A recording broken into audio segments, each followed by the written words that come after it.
Elles travaillent en maintenance, au nettoyage ou sur les chaînes de production. Dans cet abattoir, 57 personnes ont été testées positives au Covid. Cela fait presque 10% du personnel. Pourtant, depuis le mois de mars, des mesures strictes ont été mises en place. On a les masques, on se lave les mains, protection d'un mètre, chacun il respecte bien les distances. Il y a toujours une différence une certaine distance entre les chaînes.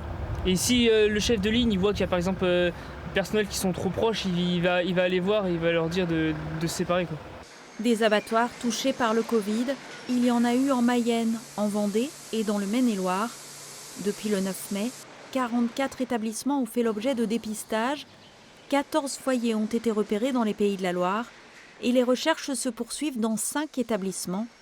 Malgré toutes les précautions, les abattoirs restent des milieux clos qui réunissent des conditions favorables au virus. Dans l'abattoir, vous aurez quand même un environnement humide. On a utilisé l'eau, ça ne va pas sécher de suite.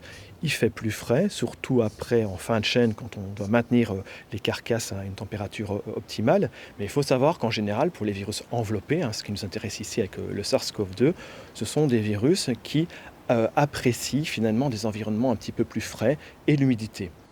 Enfin, les abattoirs emploient généralement beaucoup de personnel. Au Lyon d'Angers, 509 personnes travaillent sur les différentes lignes de production.